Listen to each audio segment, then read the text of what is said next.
All praises to Yahweh, Ba'ashem Yahweh Shai, Ba'ashem Chakwadash, double honors to the apostles and elders of Great Millstone, Shalom, salutations to the hopeful elect that's fighting a good fight of faith and truth, in sincerity and wholeheartedly, Shalom to the Akwath, which is the women believer, Shalom to you.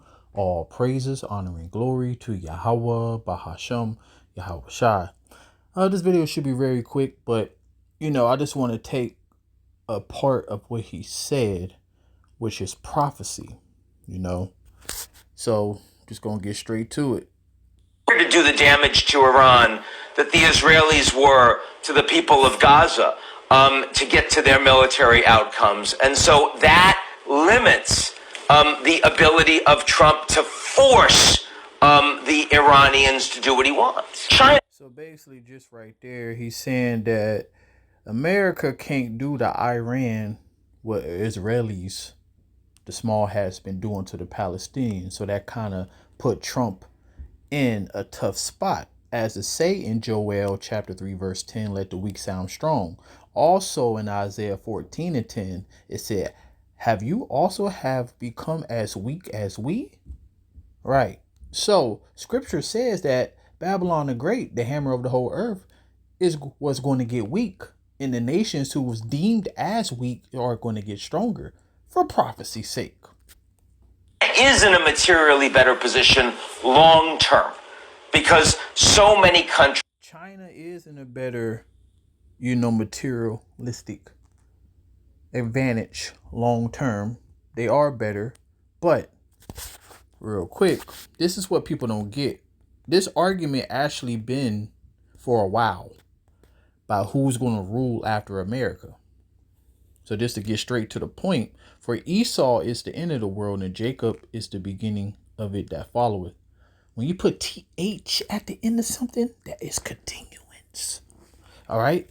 So ain't no rulers, ain't no ruling from the heathen after this kingdom fall. Yes, most people depend on China goods. America don't even produce goods no more. They are a consumer country. All right. So yeah, but let's continue. Are angry with the United Iranians to do what he wants. China is in a materially better position long term because so many countries are angry with the United States. And that is a fact. And ever since this war started, even his own allies, been like, hey, we don't agree with this. Remember when he was on the podium talking about he needed them to help him and they said no? So this is the time where, Esau Edom, he thought that he was still the big bad wolf. He thought he could still do whatever he want, go drop bombs, go start wars. This ain't the time. This ain't the time for you, Esau. This is the time for you to fall. So say the pride of your heart have deceived thee, you that dwelleth in the clefts of the rocks, Caucasians. You know that Caucasian mean cave dweller. I wonder why. That's also a context clue. But remember, their land was Petra, which was a rocky desert. Okay? So it said whose habitation is high. Why you got all these skyscrapers? Just remind them of their homeland. They used to live in the mountainous rocks. Okay? And it said that saith in his heart, who shall bring me down to the ground? So that is the pride of them. Now they finding out that they can easily be brought down to the ground.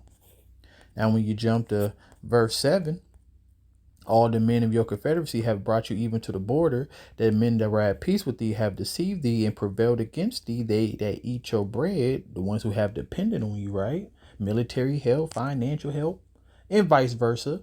Because remember, the beast rideth the whore, or the whore rideth the beast. So at the end of the day, it was a fair exchange. But now you became a tyrant because the Lord put a tyrannical spirit on you. And now your allies, as the scripture says, have laid a wound under thee. There is no understanding in him, because he ain't consider his later end. He don't recognize that his allies is going to eventually shoot fire on him. Let's get that real quick. Like I said, I want to make this video, straight to the point. But yeah.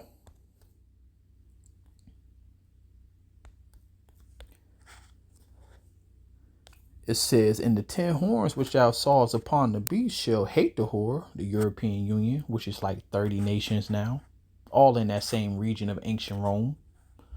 And it says, "And shall make her desolate and naked, and shall eat her flesh and burn her with fire. For the Most High," this is the point, "for the Most High have put it in their hearts to fulfill his will and to agree and to give their kingdom unto the beast until the words of the Most High should be fulfilled." So until the words of the Lord be totally fulfilled, they still going to be somewhat diplomatic, but that is changing each day.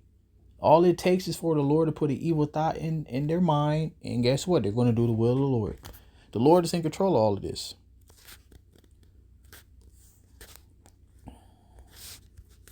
This war that the Americans launched in Iran is enormously unpopular with almost every country in the world Except, except Israel. of course. All right. So, Jeremiah 49:20 said, "The least of the flock should draw them out," which is the small hats, the people who call themselves us, the J's, EWS. All right. They're the one that's drawing America into the war. Because the small hats, they the one that dropped, they made the first attack on Iran, and guess what? Who had to come to the aid? America. So all these countries is against it because with this you're messing up everybody's money. Can't mess with people's bread now. It said, "I have heard a rumor from the Yahweh Bashmal Shah, and an ambassador is sent unto the heathen, saying, Gather ye together and come against her and rise up to battle. For lo, I will make you small among the heathen, goodness gracious. I will make you small among the heathen and despise among men." Let's go back. That the Americans launched in Iran is enormously unpopular with almost every country in the world except Israel. And that has led many governments to want to hedge more with other countries, including with China. So long term, even though this hurts the Chinese economy, they're not a big energy exporter. They don't like to see these prices going up any more than the Indonesians or the South Koreans. But long term, China sees themselves as in a better strategic position. Yeah, because they making other deals. You think when these nations come together, they ain't talking about, because see, they having in their mind, okay, if Babylon do fall, who gonna be the next ruler? But the scriptures say otherwise.